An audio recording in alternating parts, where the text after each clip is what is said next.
I thought Obsidian were well and truly past it, that they were completely over the hill, they were dead and buried. We shouldn't expect anything of any sort of quality from them ever again. They're pretty much just Obsidian in name only. They're just a corporate entity. They don't even really have any of their own IPs to milk nostalgia from, given they used to just work on other people's series for the most part. So they don't even have that. Obsidian were just nothing. It was all completely over. But I might have spoken too soon, because Obsidian, they're a studio who listen to their fans. They care about what their customers want. That is all they care about, which is crystal clear because of this rumor. And that rumor is telling us a bit about what they're working on next, what their next big RPG is. I thought they might never make a single-player RPG again after a year full of flops, but seems I might be wrong, because due to popular demand, they're not working on Outer Worlds 3 just yet, but they are doing Avowed 2.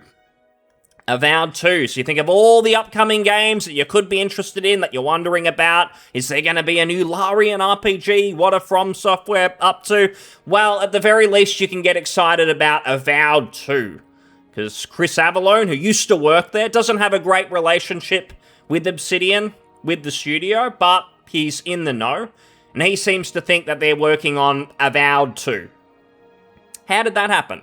How did this happen? Because Avowed 1, as far as I can understand, and it's not purely my bias, because I'd made fun of Obsidian in the past, and it was kind of funny to laugh at the studio after the art director and everything, all those fumbles with the original game. I mean, it's fun to laugh at its failure, but it did fail by every possible metric.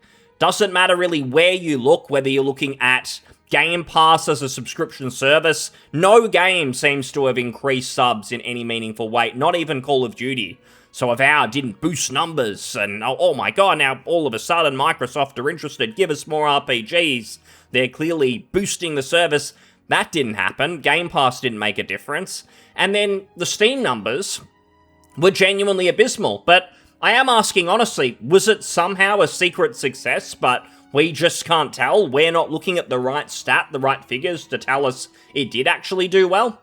And I'm being serious to an extent in saying that I kind of want to be wrong about Avowed having flopped, because it's fine to say Concord flopped, that's hilarious, and similar games like that, because there's nothing redeeming about them. They were just live service slop. And then you get the propaganda side of it and the activism and everything. So it's like, nothing is lost by that failing. The gaming industry doesn't really suffer. It's like the right people are kind of failing there. With Obsidian, it's a little bit more nuanced, because it's like, yeah, there's some clowns who obviously work there. That's the game industry. That's the modern, certainly the Western game industry. You're just going to get those people. So it's kind of funny to see those people get insulted, and then the game flops, and it's like, you reap what you sow, ha. That's funny at the time, but as time goes on, it's like, RPGs, there's not that many of them, especially in the mainstream. They're not getting green-lit that often. You get your successes like Baldur's Gate 3 and so on, but realistically, the big companies, the big studios, certainly the Microsofts, are not just going to be green lighting them all the time. They're still kind of niche to a degree. So when you get failures like the Veilguard, like I thought at the very least with Avowed, probably the Outer Worlds 2 from everything I see, the industry probably just takes that as, oh, well, we don't want to do any more RPGs. They lose money, and then we say, well, hang on, look at the nuances here. It wasn't that it's an RPG. It's not a dead genre. It's that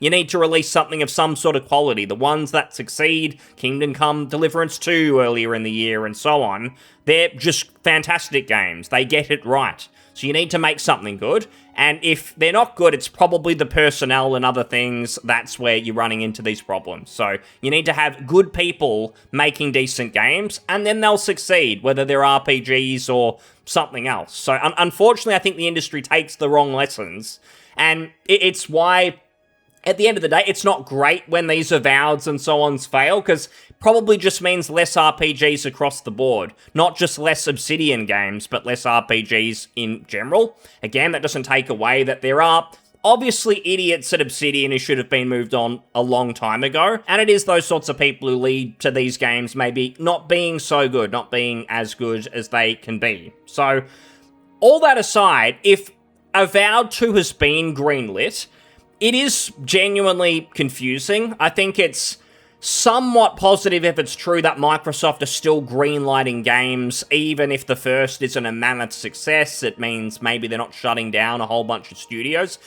But I am pretty surprised that, like, that game, I can't find any metric anywhere that would suggest it did well. And I mean, I've talked about the Steam charts a million times. I know that's not the only metric, but I can't understand it, because if Avowed had an all-time peak of 20,000 players, which is just not many at all, 20,000, Kingdom Come Deliverance 2 is still getting more than that right now. More people are playing it than ever at one time played Avowed, even on launch day, launch weekend.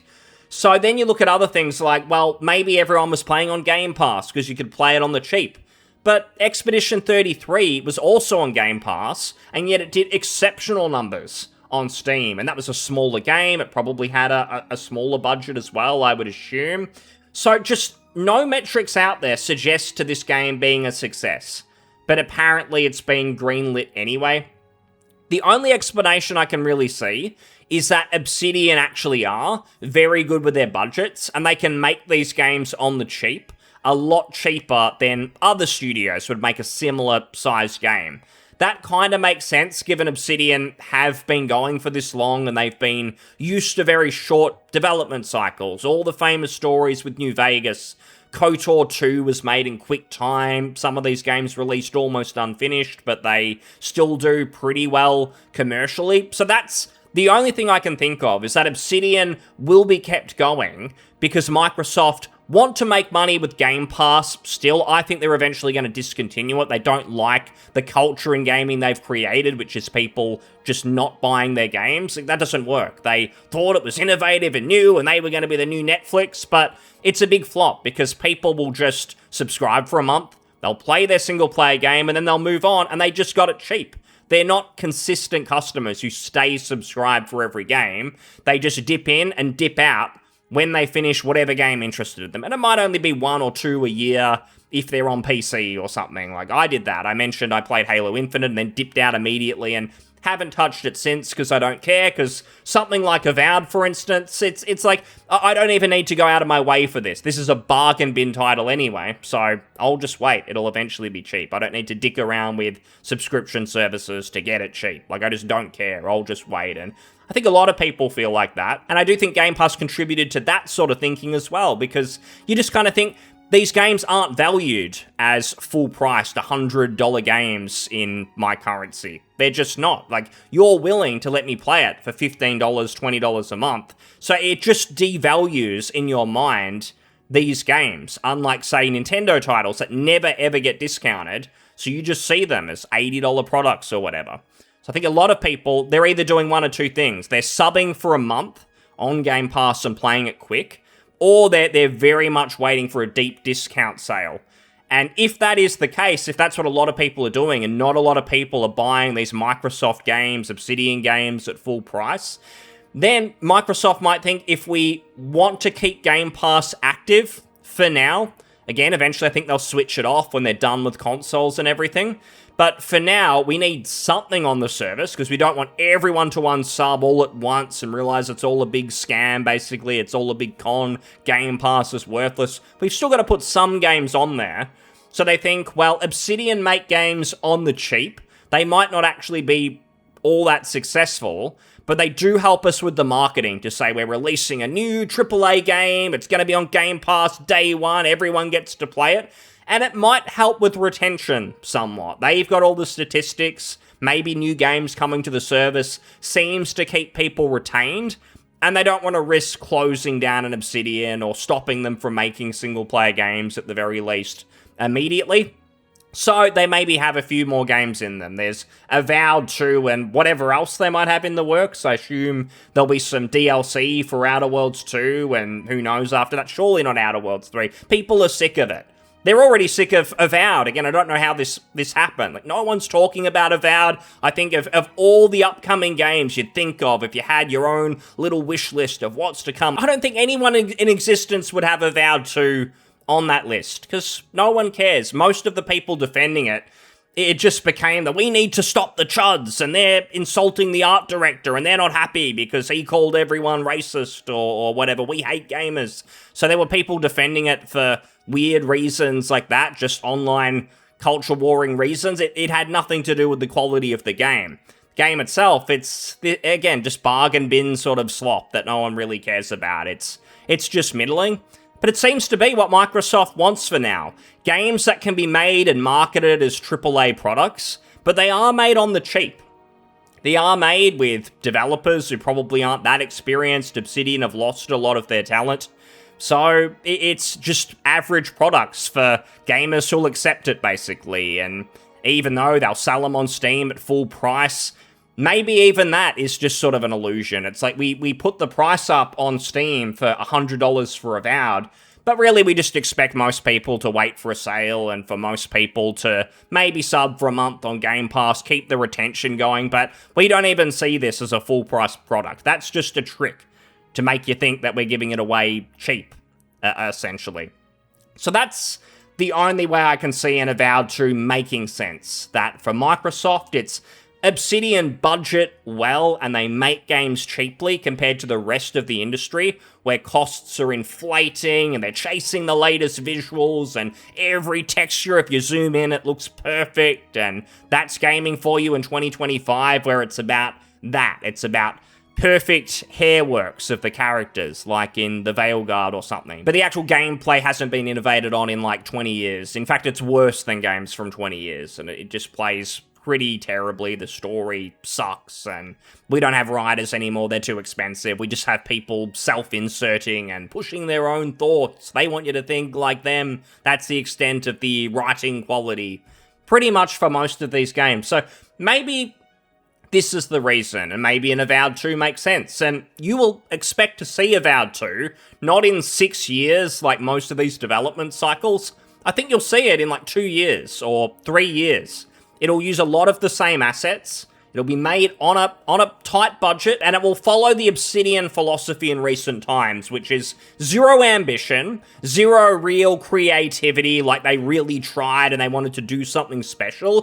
For them, it's keep it safe, keep it cheap, don't take any risks whatsoever, and don't expect anyone to get excited about your game. If the players are excited about the game, we did something wrong, because that's not Obsidian. That's not our values. That's not what we care about anymore. It's doing right by the corporation in Microsoft by just making it cheap and keeping Game Pass afloat for now. That seems to be the legacy of Obsidian. But I'm still surprised by this. I thought it was genuinely possible that Obsidian could get shut down, and that is still possible.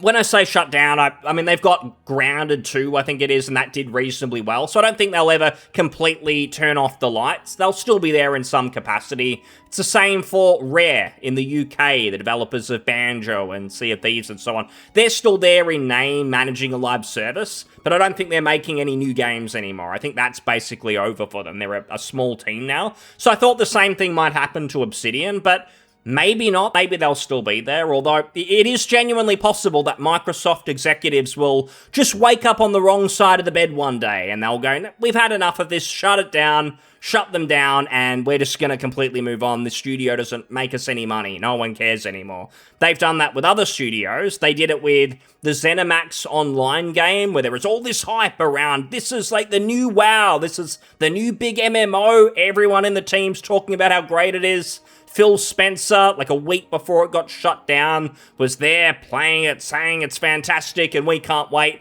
And then the plug was genuinely pulled on it and it was over in the space of a few days in between. There was no warning or anything like that. It can just be, we're putting money into it, we're investing in it, and then it's gone because someone looks at a spreadsheet and, nah, this isn't going to work. We need to get this gone. We need to invest in new things. The quarterly earnings report is coming up. So the same thing could happen to Obsidian. It doesn't mean that much that Avowed 2 has been greenlit now, because we've now seen The Outer Worlds 2 seemingly fail and not do very well. That could be the end of it. They might have been expecting that to do reasonably well. And for anyone excited for other projects, maybe, okay, they're doing Avowed 2, we didn't ask for this, that sucks. But maybe they'll be doing other things. Well, that has been shut down as well, because they did some interview where they said, sorry, Fallout fans, but Obsidian isn't really interested in making New Vegas 2. After years of working on other people's games, the studio is finding joy in doing its own thing, which people have pointed out doesn't make that much sense, because they kind of created Fallout themselves. Like, a lot of people who work there, Tim Kaine, who I think is semi-retired, but there's other people. The studio's legacy was creating Fallout. There was a company who made Fallout, and then a lot of those people went to Obsidian and started up, and I'm pretty sure they even tried to buy the license at some point, but then Bethesda got it. So you were trying to get Fallout, now you seemingly can make Fallout, but now you don't want to do it. And to me, it seems like the reason they don't want to, it isn't because as a company they hate it, like the managers hate Fallout and we don't want to do it, because the Outer Worlds is so good. Avowed, it's so rich. The history and the lore and everything is so incredible. It isn't. There's nothing special about it at all. I think it's more got to do with the boots on the ground employees, like the nose ring wearers, the pink hair people. They just don't like Fallout and they hate New Vegas because they hate the fans. They know the sort of people who liked New Vegas and liked the older Obsidian games that people actually care about. Those are the Obsidian employees' worst enemies. They hate them with a passion, and they think we're going to outdo all that and do our own thing and show that we're the heroes in this story. Here you go, the Outer Worlds too. And it's a flop and people don't care. It's why Obsidian do an interview and they get asked about a 15-year-old game in New Vegas, because that's what people really want. They don't want any of this shit. They don't want Avowed 2. It's not going to do well, but seems to line up with Microsoft's strategy. Again, it's going to be safe. Don't expect anything more. People talked about the Outer Worlds 2 is going to dial things up to 11. You're going to get everything you didn't get in the first, but even the people who like it have to admit it is just kind of more of the same, a little bit bigger, a little bit grander, because more money was put into it, but it's not fundamentally different, and Obsidian are not going to be any different with Avowed 2. We know what we're going to get, but we'll leave it there. Thanks for listening. I'll see you on the next one. Cheers.